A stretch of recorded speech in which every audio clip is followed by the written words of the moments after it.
बच्चों, आज हम पढ़ेंगे आपकी क्लास का चैप्टर 6 रक्त और हमारा शरीर पाठ का सार।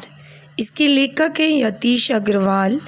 इस पाठ में लेखक ने हमें बताया है कि रक्त हमारे शरीर के लिए कितना आवश्यक है, रक्त में कौन कौन से कण पाए जाते हैं तथा रक्तदान करना किसी को जीवन दान देने से कम नहीं है। वह कहानी के माध्यम से हमें बताते हैं कि अनिल की छोटी बहन दिव्या बहुत कमज़ोर थी। हमेशा उसे थकान महसूस होती थी, उसका किसी काम को मन ही नहीं लगता था।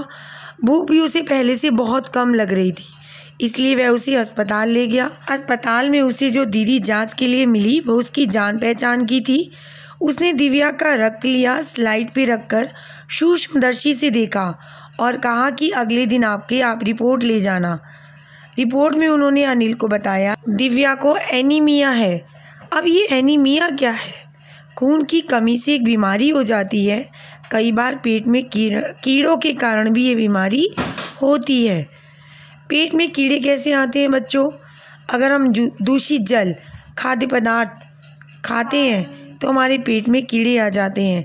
कभी कभी तो नंगे पांव रहने से त्वचा के रास्ते भी शरीर में कीड़े प्रवेश कर जाते हैं। डॉक्टर दीदी ने बताया कि रक्त के 2 भाग होते हैं, तरल पदार्थ प्लाज्मा, दूसरा वह जिसमें छोटे बड़े कई कण होते हैं, कुछ लाल तो कुछ सफ़ेद, कुछ ऐसे भी जिनका कोई रंग नहीं होता, जिन्हें प्लेटलेट कण कहते हैं। ये कण प्लाज्मा में तैरते रहते हैं। अब वो इनके कार्य बताते हैं। जो लाल रक्त कण है वो 1 मिलीलीटर में 40 से 50 लाख तक उनकी संख्या होती है, जिसके कारण वो हमें लाल दिखाई देते हैं। ये सांस लेने पर ग्रहण की गई ऑक्सीजन को शरीर के हर हिस्से तक पहुंचाते हैं। 4 महीने में अपने आप नष्ट हो जाते हैं, फिर इनके स्थान पर नए रक्त कण बन जाते हैं। ये हड्डियों के बीच के भाग मज्जा में प्रोटीन, लोह तत्व और विटामिन से बनते हैं। जो सफ़ेद कण हैं ये हमारे शरीर को रोगाणुओं से बचाते हैं। ये बीमारी के कीटाणुओं का डटकर मुकाबला करते हैं और बहुत से रोगों से हमारी रक्षा करते हैं। प्लेटलेट कण ये चोट लगने पर रक्त जमाव की क्रिया में मदद करते हैं। प्लाज्मा में एक विशेष प्रकार का बच्चों प्रोटीन होता है जो रक्त वाहिका की कटी फटी दीवारों में मकड़ी के जाले के समान एक जाला बुन देती है।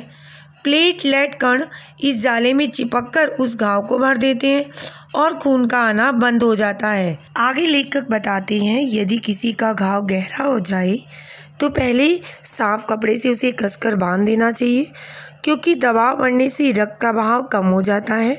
घायल को शीघ्र ही उपचार के लिए डॉक्टर के पास ले जाना चाहिए। कई बार कटे स्थान पर बच्चों टाँके भी लगाए जाते हैं। ज़्यादा रक्त बह जाने से खून भी चढ़ाया जाता है। अब वो आगे बताते हैं कई बार ऐसी घटनाएं घट जाती हैं कि मनुष्य के शरीर में खून की कमी हो जाती है। ऐसे में उस व्यक्ति को खून चढ़ाया जाता है। खून की आवश्यकता केवल मनुष्य ही पूरी कर सकता है। इसलिए ऐसी आपात स्थिति से निपटने के लिए ब्लड बैंक बनाए गए हैं जहां सभी किस्म के रक्त उपलब्ध होते हैं। डॉक्टर दीदी ने अनिल को ये भी बताया कि 18 वर्ष से अधिक उम्र के स्वस्थ व्यक्ति रक्तदान कर सकते हैं। एक समय में 300 मिलीलीटर रक्त लिया जाता है।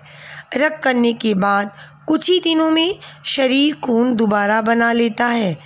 एक मनुष्य के शरीर में 5 लीटर खून होता है। रक्तदान करने से हम किसी ज़रूरतमंद का जीवन बचा सकते हैं। बच्चों, इस पाठ के माध्यम से लेखक हमें संदेश देना चाहता है कि हमें संतुलित आहार ही करना चाहिए ताकि खून की कमी जैसी बीमारी हमें ना हो और हमें 18 वर्ष की आयु के बाद समय अनुसार अपने स्वास्थ्य की जांच करवा के रक्तदान करना ही चाहिए, क्योंकि रक्तदान सबसे बड़ा महादान होता है। हम रक्तदान करके किसी मरने वाले को जीवन प्रदान कर सकते हैं। और बच्चों, रक्त एक ऐसा तत्व है जो कृत्रिम रूप से निर्मित नहीं किया जा सकता। मनुष्य ही मनुष्य को रक्त देकर उसकी जान बचा सकता है। इसलिए हमें दूसरों को भी रक्तदान करने के लिए प्रेरित भी करना चाहिए।